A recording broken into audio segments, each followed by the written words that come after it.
welcome to the Deep Dive. Today, we're tackling something pretty fascinating, actually. We've got some really compelling material on movie screenwriting structure. Specifically, looking at it, for someone just starting out as a film student. Right, the fundamentals. Exactly. But here's the twist. We're also going to explore how these same principles, these structural ideas, might actually offer some, surprising insights for a spoken English student. Oh, interesting. How so? Someone really looking to nail fluent pronunciation. It might seem like an unusual pairing, I know. It does, a little. But stick with us. We think the connections will become pretty clear as we go. Okay, I'm intrigued. So our source material today is centered around a really rich interview. It's with Jeff Kitchen. Ah, Jeff Kitchen. Yeah, a dramatist, author, founder, consultant. Kitchen himself, his background is quite deep. Early fascination with writing, and then this intensive apprenticeship in playwriting, grounded in Aristotle. So, really classical roots in dramatic theory. Very much so. Okay. So our mission for this deep dive is to really dig into Kitchen's expertise. We want to pull out actionable knowledge on screenplay structure. Sure. Things aspiring screenwriters can use, obviously. But also, like we said, see how those same concepts might be genuinely helpful for you if you're focused on achieving fluency and, importantly, clear articulation in spoken English. Two different goals, but maybe shared principles. That's the idea. Okay. Okay, let's dive in. Where does Kitchen start? Well, he kicks things off by making a really key distinction. It's between a storyteller and a dramatist. Okay. Storyteller versus dramatist. What's the difference in his view? So a storyteller, he says, is basically anyone who can dream up a narrative, any kind of story.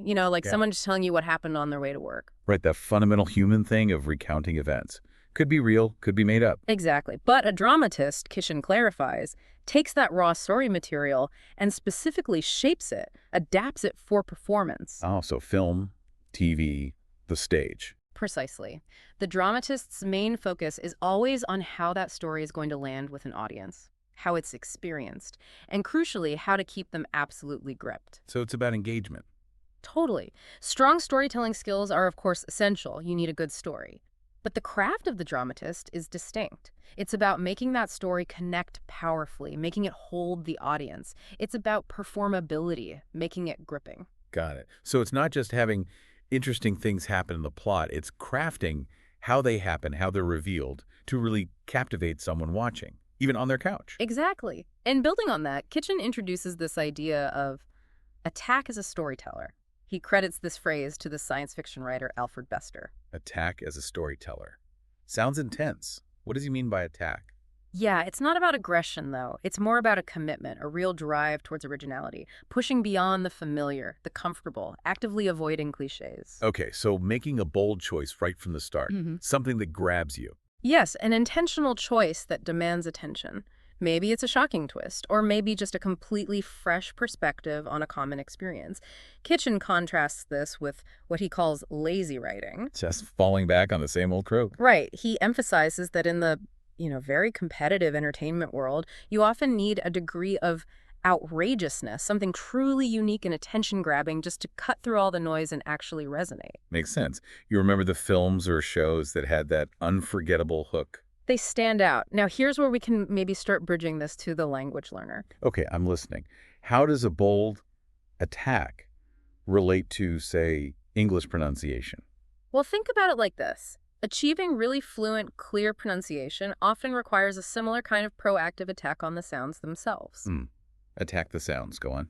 It means being willing to articulate clearly, confidently, to push beyond your comfort zone with sounds that might feel difficult or unfamiliar in English, and crucially, avoiding that kind of hesitant, maybe mumbled delivery. Ah, I see. So just like the screenwriter needs to grab the audience, the speaker needs to articulate with a certain clarity, a certain conviction, so the message lands properly. Exactly. It's about ensuring you're understood, yes, but also that your speech has impact. It's about not being afraid to really make the sound. Let's take the sound, for instance. It's tricky for many learners. Definitely. Instead of sort of approximating it with an F or an S or just skipping it, a confident speaker will attack that sound. They'll consciously place their tongue correctly, push the air through. It's an intentional act. That's a really interesting connection. You can't be timid with pronunciation if you want that fluency and clarity. It needs a bit of boldness. Precisely. Now, moving on structurally, Kitchen highlights the work of William Thompson Price. Okay, who was he? Price was originally a lawyer, but he transitioned into becoming a pretty respected script doctor and playwriting teacher back in the early 20th century. A script doctor. So fixing problematic scripts. Yeah. And in doing that, he noticed a common fundamental weakness in many scripts he saw. They lacked, well, solid dramatic construction. So potentially good ideas, maybe interesting characters, but the underlying structure wasn't working. Exactly. So Price developed this concept he called the proposition. The proposition, okay. He essentially adapted the logical framework you might see in argumentation. If A and B are true, therefore C follows, and applied that logic to the complete action, the whole arc of a screenplay. Interesting. Applying logical proof structure to a story. His goal was to bring clarity, a sense of inevitability, even irrefutability to the dramatic structure. So the idea is that the entire film, the whole narrative, should build logically towards a single conclusion, all stemming from a core premise or proposition. That's the heart of it. Price argued this central proposition, this one main idea, is what provides the essential unity for the whole play or film. And this proposition isn't just a static statement. It inherently suggests action. It implies the central conflict or problem the story needs to explore and resolve. It sets the whole thing in motion. Right. And later, Bernard Grosvenor built on Price's work, even calling the proposition the fundamental law of plot. The law of plot, that's strong. And this leads us to Kitchen's own method, right? The sequence proposition plot. Correct. It's considered a pretty sophisticated tool. Kitchen mentions that development executives often see it as a sign of, advanced screenwriting craft. Okay. It's basically a 3-step process for building the plot, and it's deeply rooted in Price's ideas. But, importantly, Kitchen stresses this detailed plot construction happens after you've got a reasonably well-developed story idea. Right, you need the raw materials first, the characters, the basic situation. You need the ingredients before you start meticulously arranging them. Makes sense. So what are the 3 steps in Kitchen's process? Okay, step 1 is what he calls reverse cause and effect. Reverse cause and effect, so working backwards. Exactly. You start with the very end of your story, the final image, the final resolution, and then you systematically work your way backward, step by step. You link each effect to its direct necessary cause. So why did this happen? Because that happened just before it. And why did that happen? Because of the thing before that. Precisely.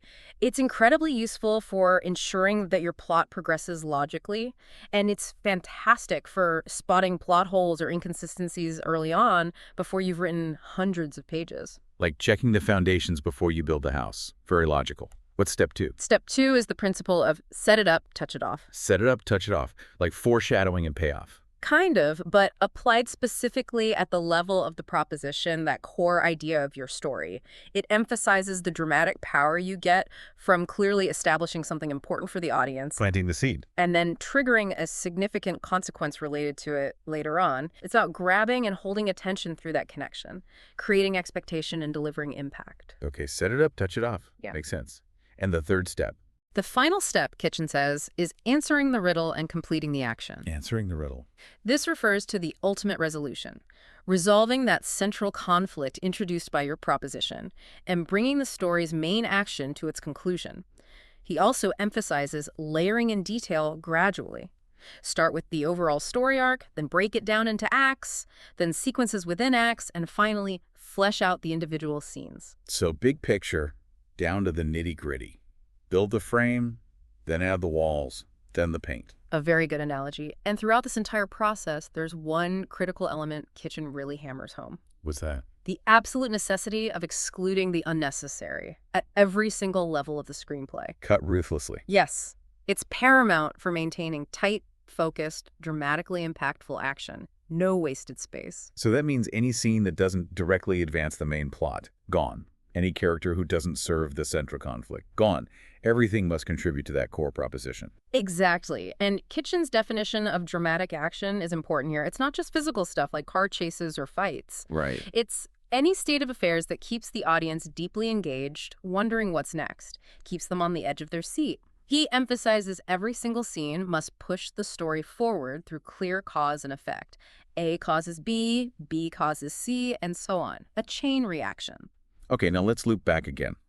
How does this relentless focus on cutting the unnecessary connect to, say, learning spoken English pronunciation? Well, think about what constitutes clear, fluent speech. It often involves eliminating unnecessary elements there, too. Like what? Like filler words, the ums, the unis, the likes that don't add meaning, or maybe overly complex sentences when a simpler one would do, or even just sounds that aren't quite right that muddy the clarity. Okay. Removing those unnecessary elements contributes significantly to both fluency, the smoothness of speech, and the overall impact of your communication. Just like in a script, where every line has to earn its place. In spoken English, ideally, every sound, every word should contribute to clear, effective communication. Think of filler words as, like, unnecessary scenes. They don't move the story of your speech forward. They can actually distract the listener. So the goal is concise, direct articulation. For example, maybe not drawing out vowel sounds longer than needed. Practicing making them clean, precise. Exactly that. It's about streamlining your verbal delivery for maximum clarity and impact. Trimming the fat, just like a screenwriter does with their script. That's a powerful parallel. It really clicks. Kitchen also talks about that common writer's struggle, getting too attached to certain scenes or characters. Yeah, killing your darling. Exactly. Things they personally love, but which ultimately don't serve the core dramatic action. He shares an anecdote, I thought this was telling, about a seasoned showrunner who claims they can often tell if a script fundamentally works just from reading the very first sentence. Wow.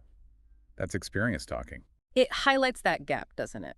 Between the writer's subjective attachment and a professional objective assessment of dairy, the script is actually effective, dramatically speaking. Yeah, you might adore that witty exchange you wrote, but if it stops the story dead in its tracks. It has to go. Kitchen emphasizes the somewhat harsh reality. A script either works structurally or it doesn't. Your personal feelings about it don't change that fundamental effectiveness. Ouch. But necessary.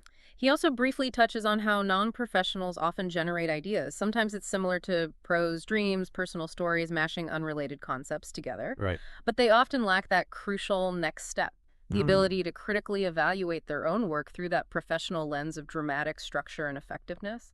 He uses Alfred Bester's Fondly Fahrenheit. Again, that story came from combining a malfunctioning robot and a human psychological issue. Two disparate ideas colliding. Which shows how unexpected combinations can spark something really original, but then you need the craft to shape it. Precisely. Which brings us neatly to Aristotle's concept of the dilemma. The classic dilemma, central to drama. Absolutely. Kitchen emphasizes its critical role in gripping the audience. A dilemma, in the Aristotelian sense, is where the protagonist faces two equally unacceptable alternatives. Equally bad choices. Yes. For it to be truly effective, the choices have to carry significant weight, be really tough, essentially paralyzing the protagonist. Not just choosing between two flavors of ice cream. Definitely not. Kitchen uses a stark example. Imagine having to choose whether to sacrifice your husband or your son to a slave owner. Yeah. Devastating consequences either way. A truly impossible choice. Yeah. Now, how does this relate to the English learner? This seems quite abstract. Well, think about the internal state of someone learning to speak a new language fluently. They often face a kind of mental dilemma, don't they? How so? On the one hand, they can try to speak slowly, very deliberately, aiming for perfect accuracy. Natural, maybe even robotic. Right, not fluent. On the other hand, they can try to speak more quickly, more naturally, aiming for fluency, but then they risk making more pronunciation errors, maybe being misunderstood. I see. It's that feeling of being stuck. Speak perfectly, but sound hesitant, or speak fluently, but make mistakes. Both feel unacceptable. Exactly. It's that damned if I do, damned if I don't feeling. It can create a real mental block, a fear of even trying to speak. That captures the frustration so well. You feel trapped between those two options. But then Kitchen introduces the really intriguing idea of the third path. The third path, a way out. Yes. A creative resolution to a seemingly impossible dilemma. The protagonist finds a way forward that avoids both of the initial unacceptable alternatives. He uses the movie The Firm as an example. Spoilers ahead if you haven't seen it. Okay, warning noted. Tom Cruise's character is trapped between the mob and the FBI, facing prison or death. But he finds this clever legal loophole that lets him expose the firm's criminal activity without actually violating attorney-client privilege. He finds a third way. Brilliant. Yeah. Thinking outside the box of the initial dilemma.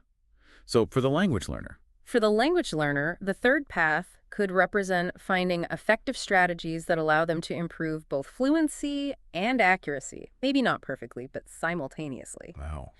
It might involve things like really focused practice on specific problem sounds, maybe using techniques like shattering, where you repeat after a native speaker, or practicing minimal pairs, those words that differ by only one sound. Like ship and sheep. Exactly. Or it could mean developing a better awareness of their own common error patterns and consciously working to correct just those key things.